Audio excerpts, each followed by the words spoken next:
بسم اللہ الرحمن الرحیم۔ السلام علیکم دوستوں، میں آپ کا میزبان محسن رضا حبیبی قادری آپ کا استقبال کرتا ہوں ہمارے چینل فیضان اولیاء پر۔ دوستوں، آج کی ویڈیو میں ہم ایک ایسے اللہ کے ولی کامل کا ذکر خیر کریں گے کہ جن کے آستانہ شریف پر آج بھی ایک کرامت کا سلسلہ جاری ہے، اور وہ یہ ہے کہ جنہیں بھی اولاد نہ ہوتی ہو وہ آپ کے آستانہ شریف پر آ کر ایک کرامتی پتھر والا دودھ پیے تو اللہ کے فضل و کرم سے اور ان بزرگ کی نظر عنایت سے اسے اولاد کی نعمت حاصل ہو جاتی ہے۔ ان ولی کامل کے بارے میں زیادہ معلومات حاصل کرنے کے لیے آپ اس ویڈیو کو آخر تک ضرور دیکھیں، اور اگر آپ نے ابھی تک ہمارے چینل کو سبسکرائب نہ کیا ہو تو سبسکرائب بھی ضرور کر لیں۔ آئیے دوستوں، ہم ان عظیم ولی کامل کے مبارک آستانے کی زیارت کرتے ہیں۔ جہاں ملتی ہے آتے جاتے، یہ وہ در ہے، یہ وہ در ہے، یہ وہ در ہے کہ جہاں دل نہیں توڑے جاتے، یہ وہ در ہے۔ دوستوں، ان ولی کامل کا مبارک نام حضرت سید اکمل حسین رحمۃ اللہ تعالی علیہ ہیں۔ آپ کو بابا مان شاہ، دریائی دولہا اور شہنشاہ بروڑا بھی کہا جاتا ہے۔ آپ کا یہ آستانہ گجرات کے شہر بروڑا میں ہے اور آپ یہاں کے شاہ ولایت ہے۔ کہا جاتا ہے کہ آپ ملک یمن کے شہزادے تھے، لیکن آپ کا دل ہمیشہ خدا کی یاد میں لگا رہتا، اس لیے آپ محل کا عیش و آرام چھوڑ کر جنگل میں چلے جاتے اور وہاں عبادت الہی کیا کرتے تھے۔ یہ آپ کا معمول تھا۔ چنانچہ ایک دن آپ نے تخت و تاج اور حکومت کو چھوڑ دیا اور اللہ کی راہ میں نکل پڑے۔ اپنے ملک یمن کو چھوڑ کر آپ سیر و سیاحت کرتے ہوئے ہندوستان آ پہنچے اور گجرات کے پاوا گڑھ نامی پہاڑی کے قریب سکونت پذیر ہو گئے۔ یہاں قیام کے دوران آپ نے دیکھا کہ کچھ لوگ ہیں جو پہاڑ کے اوپر سے آتے ہیں اور شہر سے ضرورت کا سامان خرید کر واپس پہاڑی کے اوپر چلے جاتے ہیں۔ ایک دن آپ ان لوگوں کے پاس گئے اور ان میں سے ایک شخص سے پوچھا کہ آپ لوگ کون ہیں اور کہاں رہتے ہیں؟ میں آپ لوگوں کو دیکھتا ہوں کہ کئی مرتبہ آپ پہاڑی سے اتر کر شہر کی طرف جاتے ہیں اور ضرورت کا سامان خرید کر پھر پہاڑی پر چلے جاتے ہیں۔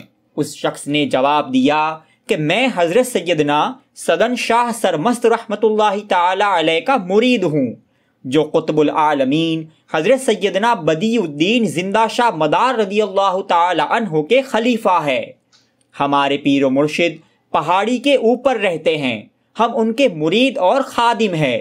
ہم ضرورت کا سامان لینے کے لیے نیچے آتے ہیں اور پھر واپس اپنے مقام پر چلے جاتے ہیں۔ اس کی یہ بات سن کر آپ کے دل میں بھی حضرت سدن شاہ سرمست رحمۃ اللہ تعالی علیہ سے ملاقات کرنے کا شوق پیدا ہوا۔ آپ بھی ان مرید کے ساتھ پاوا گڑھ پہاڑی کے اوپر تشریف لے گئے۔ پہاڑی پر پہنچ کر آپ حضرت سدن شاہ سرمست رحمۃ اللہ تعالی علیہ کی خدمت میں حاضر ہوئے اور مرید ہونے کے لیے عرض کیا۔ حضرت نے آپ کی تربیت کی خاطر آپ کو حکم دیا کہ ابھی یہاں رہ کر دوسرے مریدوں کے ساتھ یہاں خدمت کرو اور کام میں ان کی مدد کرو۔ چنانچہ آپ اسی کام میں مشغول ہو گئے۔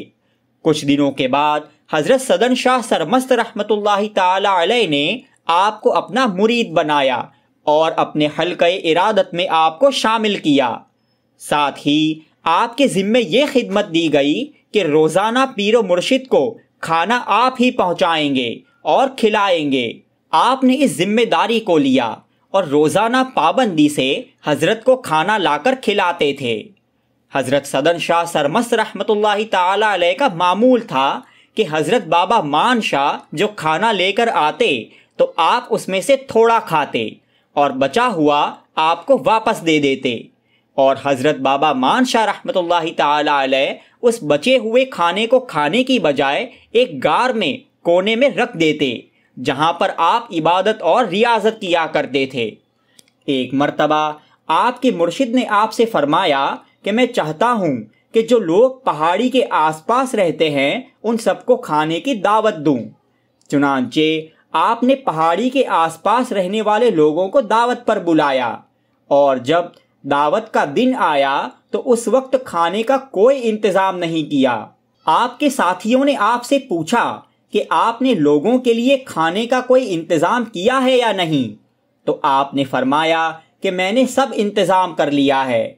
آخر میں جب سب لوگ آ گئے تو آپ کے پیر و مرشد نے فرمایا کہ اکمل حسین کھانا حاضر کرو۔ آپ اس غار میں گئے اور جو بچا ہوا کھانا آپ رکھ دیا کرتے تھے اس پر ایک کپڑا ڈھانک دیا۔ وہاں آپ نے نماز ادا کی اور ہاتھ اٹھا کر بارگاہ رب میں دعا کرنے لگے کہ اے بہترین عطا فرمانے والے، میں نے کھانے کی کوئی تیاری نہیں کی ہے مگر تیری ذات پر یقین ہے، تیرے کرم سے اس موقع پر میری لاج رکھ لے۔ اس کے بعد آپ اس کپڑے کو ہٹائے بغیر اس میں ہاتھ ڈال کر بالکل تازہ کھانا تھالی میں رکھ کر دیتے گئے، یہاں تک کہ تمام لوگوں نے پیٹ بھر کر کھانا کھا لیا۔ آپ کے پیر و مرشد نے آپ کو بلایا اور آپ کو خلافت عطا فرمائی۔ مرشد کے حکم پر آپ پاوا گڑھ سے بروڑا تشریف لائے اور لوگوں کی رشد و ہدایت کے کام میں مشغول ہو گئے۔ آپ کئی مرتبہ اپنے پیر و مرشد سے ملاقات کرنے کے لیے بروڑا سے پیدل ہی چل کر پاوا گڑھ جایا کرتے تھے۔ راستے میں ایک پتھر کو آپ ہر مرتبہ ٹھوکر لگا کر جایا کرتے تھے۔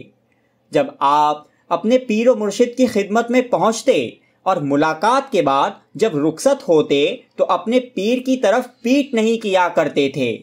جب تک خانقاہ شریف نظر آتی آپ الٹے قدم چلتے ہوئے واپس ہوتے تھے۔ جس پتھر کو آپ ٹھوکر لگا کر جاتے تھے وہ پتھر آج بھی آپ کی درگاہ شریف میں موجود ہے۔ آپ کے قدموں کی برکت سے اس میں بہت تاثیر پیدا ہو گئی۔ جس عورت کو اولاد نہیں ہوتی اگر وہ عورت اس پتھر کے اوپر دودھ ڈال کر پتھر کے غسل کا دودھ پی لے تو اسے اولاد کی نعمت حاصل ہو جاتی ہے۔ یہاں تک کہ جو بیمار اور لا علاج مرض میں مبتلا ہو اور وہ اس پتھر پر غسل کیا ہوا دودھ پی لے تو اسے شفا یابی نصیب ہو جاتی ہے۔ اور کیوں نہ ہو، اس پتھر کو ایک اللہ کے ولی کے قدموں سے نسبت حاصل ہے۔ درگاہ شریف کے اندر دوسرے تبرکات کے ساتھ ساتھ اس پتھر کو بھی رکھا ہوا ہے، جس کی زیارت غالباً عرس کے دنوں میں کرائی جاتی ہے، اور اس پتھر پر ڈالا ہوا دودھ بھی لوگوں میں تقسیم کیا جاتا ہے۔ حضرت اکمل حسین عرف بابا مان شاہ رحمۃ اللہ تعالی علیہ کو دریائی دولہا بھی کہتے ہیں۔ سمندری جہاز میں سفر کرنے والے اور تاجر وغیرہ دریائی سفر میں جب کسی مشکل میں گرفتار ہوتے یا طوفان میں پھنستے تو وہ آپ کو مدد کے لیے پکارتے تھے اور آپ ان کی دستگیری فرمایا کرتے تھے، اسی لیے آپ کو دریائی دولہا بھی کہا جاتا ہے۔ آپ کا آستانہ شریف گجرات کے شہر بروڑا میں مرجع خلائق ہے، جہاں پر لوگ حاضر ہو کر اپنی مرادیں پاتے ہیں۔ آپ کے گنبد مبارک کے اوپر جو کلش ہے اس میں بھی دودھ بھرا جاتا ہے اور وہ 1 سال تک ایسے ہی رہتا ہے۔ اگلے سال عرس کے دن اسے اتارا جاتا ہے۔ 1 سال گزرنے کے بعد بھی وہ دودھ خراب نہیں ہوتا۔ درگاہ شریف کے ایڈریس کے لنک آپ کو نیچے ڈسکرپشن میں مل جائے گی۔ دوستوں، آپ کو یہ ویڈیو کیسا لگا ہمیں کامنٹس کر کے ضرور بتائیں، اور اگر آپ نے ابھی تک ہمارے چینل کو سبسکرائب نہ کیا ہو تو سبسکرائب بھی ضرور کر لیں۔ السلام علیکم ورحمۃ اللہ وبرکاتہ۔